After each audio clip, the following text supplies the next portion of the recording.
તો ઈદમ સ્થાનમ પરિત્યજ્ય વિદેશમ ગમ્યતે મયા. નારદજીએ કહ્યું, હે ભક્તિ મહારાણી, તમારે ક્યાંય જવાનું નથી. જ્ઞાન અને વૈરાગ્યને હું જાગૃત કરીશ, એ તમે ચિંતા નહીં કરો. નારદજી કહે છે, હે ભક્તિ મહારાણી, આ બધો કલિયુગનો પ્રભાવ છે. સતયુગ ગયો, દ્વાપર ગયો, ત્રેતા ગયો, હવે કલિયુગનો વારો આવ્યો છે. એટલે કલિયુગ એનો પ્રભાવ બતાવે.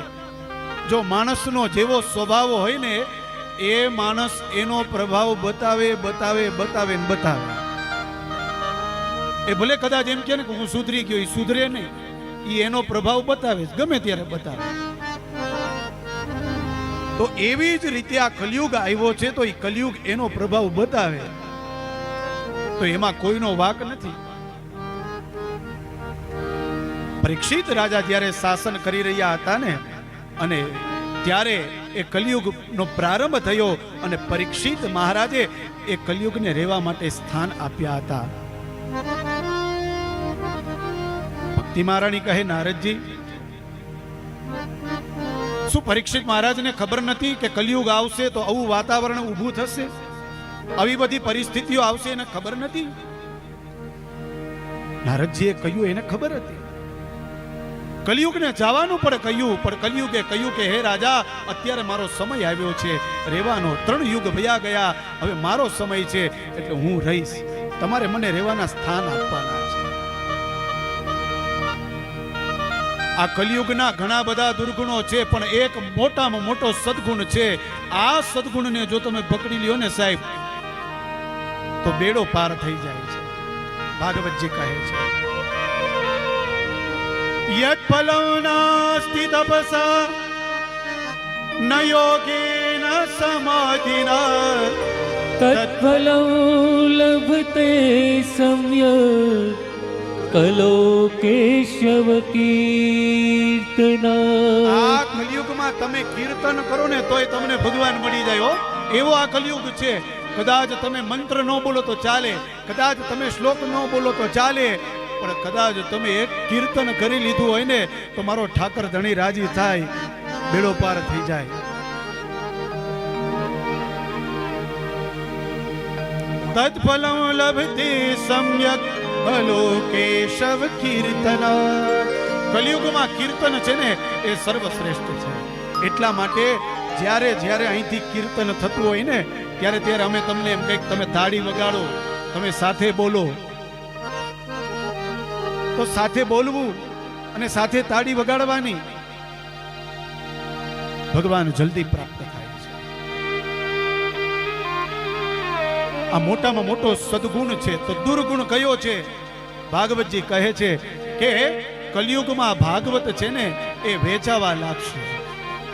ભાગવત વાંચવાના તો કે આટલા લાખ રૂપિયા, આટલા હજાર રૂપિયા.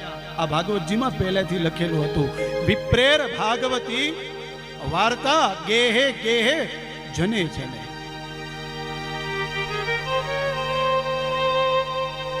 અત્યારે આ ભાગવતને વેચવા લાગ્યા છે.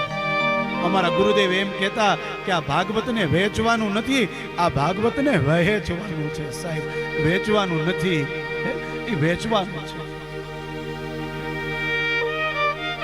હું ભણતો ને ત્યારે 8મા ધોરણમાં એક કવિતા આવતી, એનું શીર્ષક હતું લિજ્જત છે. એમાં એક આ પંક્તિ આવતી કે વેચાઈ જવા કરતા વહેંચાઈ જવામાં લિજ્જત છે.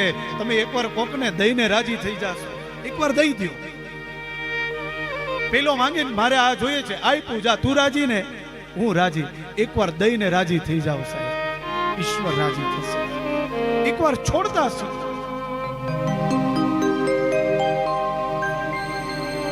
એકવાર ત્યાગ કરીને જોવો સાહેબ, કેટલો આનંદ થશે.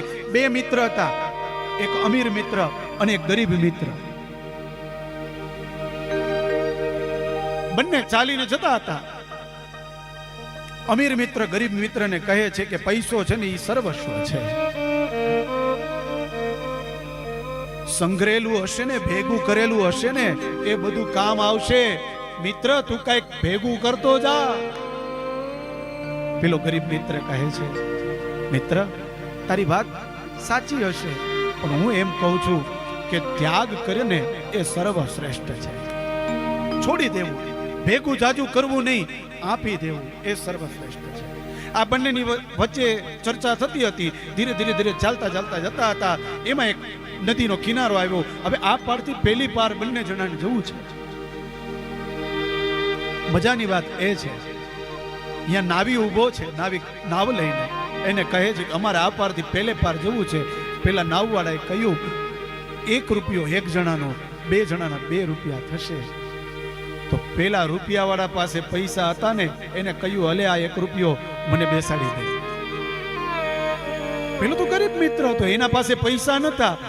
એટલે વિચાર કરે છે હવે હું આ પારથી પેલે પાર કેવી રીતે જઈશ. અને ત્યારે પેલો અમીર મિત્ર હસતો હસતો કહે છે કેમ, તું તો એમ કહેતો તો ને કે પૈસો સર્વશ્રેષ્ઠ નથી, ત્યાગ છે એ સર્વશ્રેષ્ઠ છે. જો તું હા પાડતો હો તો તારો રૂપિયો હું આપી દઉં. બોલ, હા પાડે છે તો હું આપી દઉં. પેલો ગરીબ મિત્ર કહે છે તો બહુ સારું કહેવાય હો, તું મારો રૂપિયો આપી દેતો. અને ત્યારે હસતા હસતા પેલા ગરીબ મિત્રનો મજાક કરતા કરતા અમીર મિત્રે 1 રૂપિયો પેલા નાવીને આપ્યો અને બંને સવાર થયા.